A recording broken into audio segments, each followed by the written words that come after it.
Hello, everybody. Here we are again. We are moving right through the book of Jasher. Here we're in chapter 18, and we have the circumcision commences.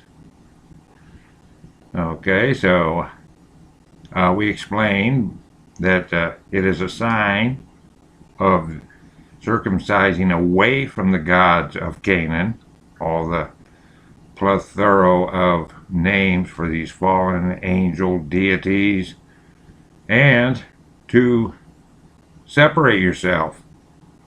That metamorphosed verbally through time into circumcised lips, heart, mind, and that is to get rid of the ungodly religions, all the pieces of Osiris, to get rid of it and stay away from the foreskin, which represented the occult god Lucifer.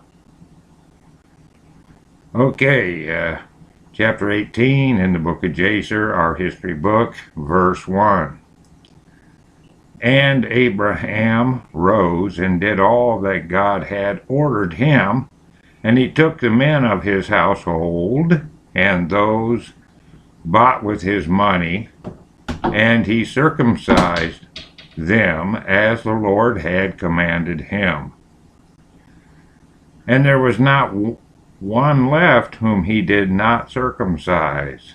And Abraham and his son Ishmael were circumcised in the flesh of their foreskin.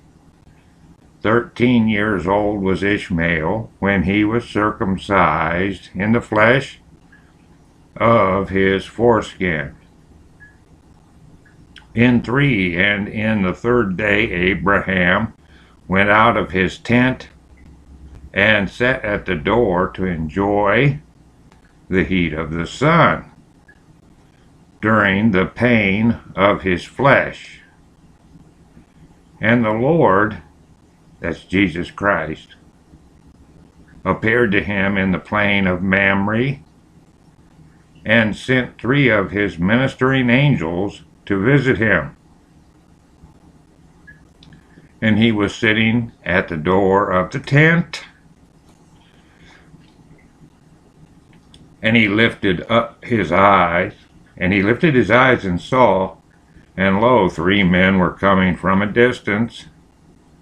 And he rose up and ran to meet them, and he bowed down to them and brought them into his house. Okay, and this harmonizes right there with the Old Testament. 5, and he said to them, if now I have found favor in your sight, turn in and eat a morsel of bread. And he pressed them, and they turned in, and he gave them water, and they washed their feet, and he placed them under a tree at the door of the tent. So this is harmonizing pretty good with Genesis. And Abraham ran and took a calf, tender and good, and he hastened to kill it and gave it to his servant Eleazar to dress. 7, and Abraham came to Sarah into the tent, and he said to her, make ready quickly 3 measures of fine meal, knead it, and make cakes to cover the pot containing the meat. And she did so. In 8, and Abraham hastened and brought before them butter and milk, beef and mutton, and he gave it before them to eat before the flesh of the calf was sufficiently done, and they did eat. And when they had done eating, one of them said to him, I will return to thee according to the time of life, and Sarah thy wife shall have a son. And the men afterward departed and went their ways to the places to which they were sent. Okay, you have to harmonize this with the Old Testament there to get the rest of the details to see how one of those three is Jesus. Okay. All right. So now we get to Sodom.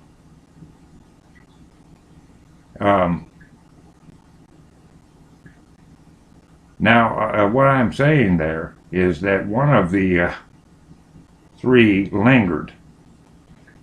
Okay, so there's some details there that aren't here in Jasher that we have there in the Old Testament. Okay, so whenever the balances go, we go with the Old Testament. Anyway, they harmonize good together. But here in 11, we're talking about Sodom and their wickedness. 11, in those days, all the people of Sodom and Gomorrah and of the whole 5 cities were exceedingly wicked and sinful against the Lord, and they provoked the Lord with their abominations, and they strengthened in aging abominably and scornfully before the Lord, and their wickedness and crimes were in those days great before the Lord.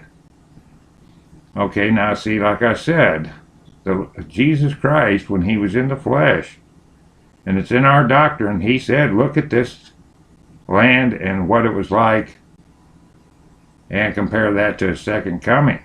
Okay, so we will do that here. 12, and they had in their land a very extensive valley. Okay, so those are used around the firmament of the earth. They have their idolatrous practices. They work their abominations there in these valleys. They just do. Okay, and we're going to get a load of that here. So, and they had in their land a very extensive valley, about a half a day's walk, and in it there were fountains of water and a great deal of herbage surrounding the water. So you take things like that, where they do these wicked deeds. Really, nature's beautiful there. Take, for instance, this week where they're having their Bohemian Grove Club festival, as they worship Moloch up there with all the debauchery that goes along with it. And it's the acreage is beautiful, the Russian River, the redwood trees, and it's the same with this type of thing here. Notice the beautiful water and all the creation of God there. And what do they do here through the fallen angels, through their wickedness, but pull their abominations here in the valley? Okay, on their timetable of Satan now. Notice this is going to be 4 times a year. Okay, and anyway, on we go. Okay, in 12, and they had in their land a very extensive valley, about half a day's walk, and in it there were fountains of water, and a great deal of herbage surrounding the water. Beautiful. 13, ugly, and all the people of Sodom and Gomorrah went there 4 times in the year, with their wives and children, and all belonging to them. And they rejoiced there with timbrels and dances. And that goes on in occult practices to this very day. Different types of idolatry. But idolatry and this ungodly music go hand in hand. It just does. 14, and in the time of rejoicing they would all rise. Now listen to this. And lay hold of their neighbors' wives, and some the virgin daughters of their neighbors, and they enjoyed them, And each man saw his wife and daughter in the hands of his neighbor, and did not say a word. So we have a giant orgy, and that attracts the demons, folks. It attracts the fallen angels. It attracts these ungodly creatures from the other side, folks, from the other dimension. It attracts them like a hazardous waste dump. Here they come. 15, and they did so from morning to night, and they afterward returned home, each man to his house, and each woman to her tent. So they always did 4 times in the year, and those are the 4 seasons, folks. Like Beltane, like the winter solstice or the equinox. All of it's on the timetable. See, what's not here is the entanglement with the astrology, with the host of heaven, is not here. But that 4 times a year is the clue to all of it. See, there's nothing new under the sun, is there? So, this kind of activity brings the judgment of God on you. Okay, and 15, and they did so from morning to night, and they afterward returned home, each man to his house, and each woman to her tent. So they always did 4 times in the year. And when a stranger came into their cities, now get this, you talk about being unkind to the stranger. This is accelerated here. Listen to this, how they hate God and what they do to the stranger here. In 16, also, when a stranger came into their cities and brought goods which he had purchased with a view to dispose of there, the people of these cities would assemble, men, women, and children, young and old, and go to the man and take his goods by force, giving a little to each man until there was an end to all the goods of the owner, which he had brought into the land. Now you got what? Stealing. Thou shalt not steal. Okay, see, all this is against God's laws that we're reading about here in this chapter. In 17, and if the owner of the goods quarreled with them, saying, what is this work which you have done to me? Then they would approach to him one by one, and each would show him the little which he took, and taunt him, saying, I only took that little which thou didst give me. And when he heard this from them all, he would arise and go from them in sorrow and bitterness of soul. When they would all arise and go after him, and drive him out of the city with great noise and tumult. So there they are rioting and chasing him out. In 18:18 here it says, and there was a man from the country of Elam, who was leisurely going on the road, seated upon his ass, which carried a fine mantle of diverse colors, and the mantle was bound with a cord upon the ass. 19. And the man was on his journey passing through the street of Sodom, when the sun set in the evening, and he remained there in order to abide during the night. But no one would let him into his house, and at that time there was in Sodom a wicked and mischievous man, one skillful to do evil, and his name was Hedad.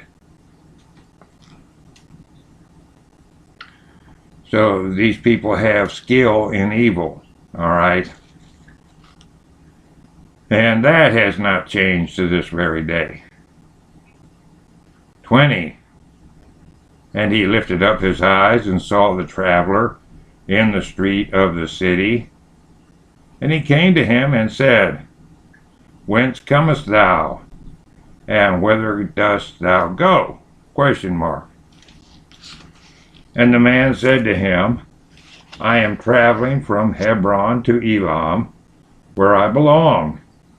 And as I passed the sunset, and no one would suffer me to enter his house, though I had bread and water, and also straw and provender for my ass, and am short of nothing. 22. And Hadad answered and said to him, All that thou shalt want shall be supplied by me, but in the street thou shalt not abide all night.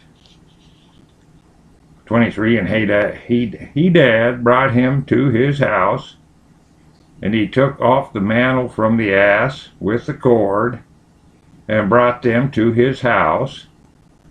And he gave the ass straw and provender, whilst the traveler ate and drank in Hadad's house. And he abode there that night. Now, see, you got to be careful with these psychopaths that present themselves as something good, and they're double-minded. And that's the whole idea of the programming that people get through the idolatry. It is a programming process to sizzle the conscience of the initiate, so that evil is this type of pleasure. Listen to old Hadad here in 24. And in the morning the traveler rose up early to continue his journey, when Hadad said to him, Wait, comfort thy heart with a morsel of bread, and then go. And the man did so, and he remained with him, and they both ate and drank together during the day. When the man rose up to go, okay, you cannot yoke with these people for anything, folks, because they will rend you, they will turn and bite you. 25. And Hadad said to him, Behold, now the day is declining, thou hadst better remain all night, that thy heart may be comforted. And he pressed him so that he tarried there all night. And on the second day he rose up early to go away. When Hadad pressed him, saying, Comfort thy heart with a morsel of bread, and then go. And he remained and ate with him also the second day. And then the man rose up to continue his journey. Okay. 26. And Hadad said to him, Behold, now the day is declining. Remain with me to comfort thy heart, and in the morning rise up early and go thy way. And the man would not remain, but rose and saddled his ass. And whilst he was saddling his ass, the wife of Hadad said to her husband, Behold, this man has remained with us for 2 days, eating and drinking, and he has given us nothing. And now shall he go away from us without giving anything? Question mark. And Hadad said to her, Be silent. Period. See how wicked, even the children are wicked, the wife is wicked. Wickedness spreads like a foul disease, does it not? 28 is the number of years in the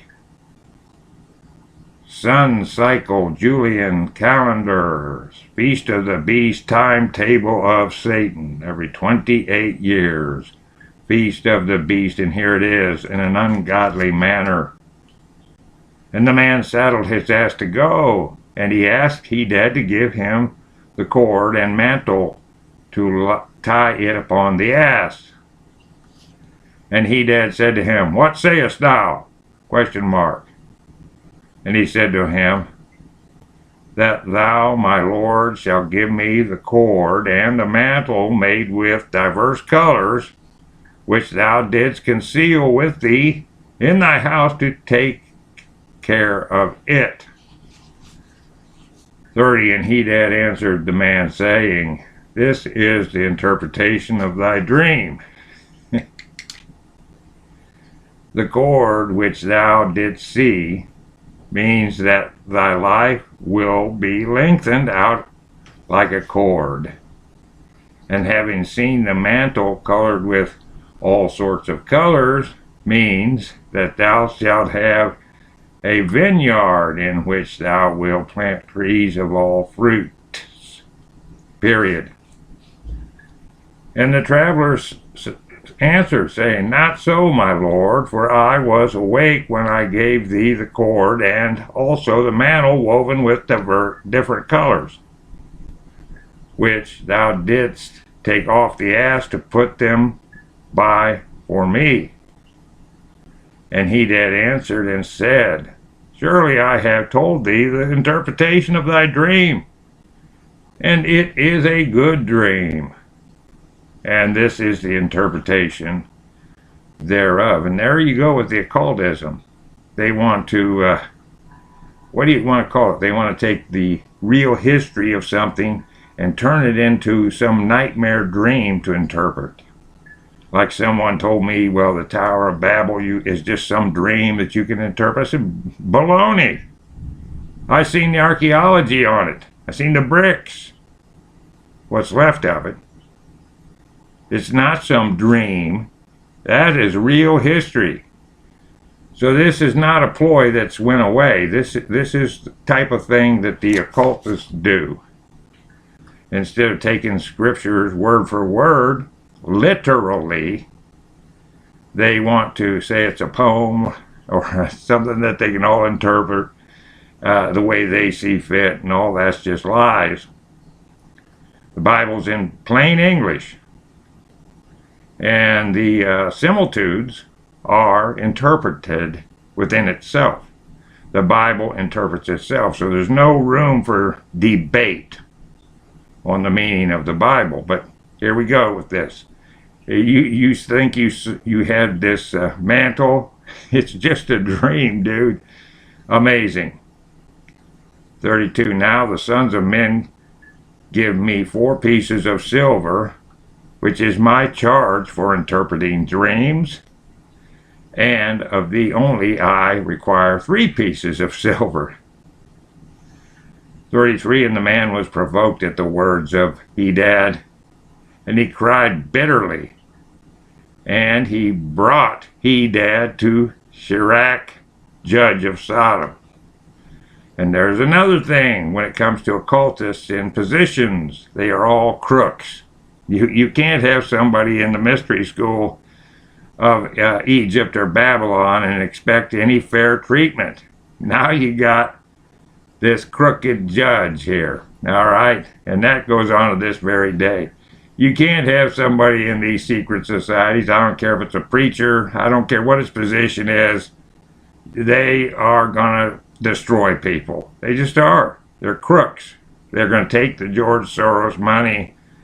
They're going to enforce the law to benefit the world government despite the law, okay? And see, when the law breaks the law, there is no law. And that's what you have here. Listen to this. 34. And the man laid his cause before Sirach, the judge, when Hedad replied, saying, It is not so, but this is the matter. But thus the matter stands. And the judge said to the traveler, This man Hedad telleth thee truth, for he is famed in the cities for the accurate interpretation of dreams. 35.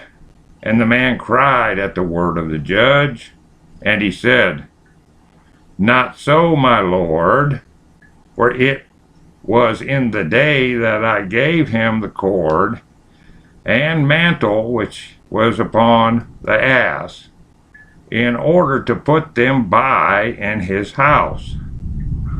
And they both disputed before the judge, the one saying, "Thus the matter was," and the other declaring otherwise. Okay, 36, the number of black keys on the keyboards, 6 sixes, 3 times 6 is 18. That's occult numerology, folks. From Babylon. And Hadad said to the man, "Give me 4 pieces of silver that I charge for my interpretations of dreams. I will not make any allowance, and give me the expense of the 4 meals that thou didst eat in my house." In 37, and the man said to Hadad, "Truly I will pay thee for what I ate in thy house. Only give me the cord and mantle which thou didst conceal in thy house." 38, and Hadad replied before the judge and said to the man, "Did I not tell thee the interpretation of thy dream? The cord means that thy days shall be prolonged like a cord, and the mantle that thou wilt have a vineyard in which thou wilt plant all kinds of fruit trees." 39, this is the proper interpretation of thy dream. Now give me the 4 pieces of silver that I require as compensation, for I will make thee no allowance. And the man cried at the words of Hadad, and they both quarreled before the judge. And the judge gave orders to his servants, who drove them rashly from the house. And they went away quarreling from the judge. When the people of Sodom heard them, they gathered about them, and they exclaimed against the stranger, and they drove him rashly from the city. And the man continued his journey upon his ass with bitterness of soul, lamenting and weeping. And whilst he was going along, he wept at what had happened to him in the corrupt city of Sodom.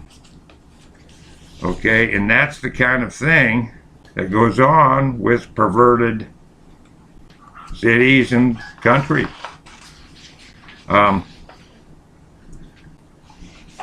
So the fact is that this evil is ingrained in the families, in the all parts of their society. And look at that terrible orgy, that ghastly orgy that they had. Okay, and it is just the root of evil here. So here we're going to get another good look at it in 19 as Sodom is destroyed there. Okay, bye-bye.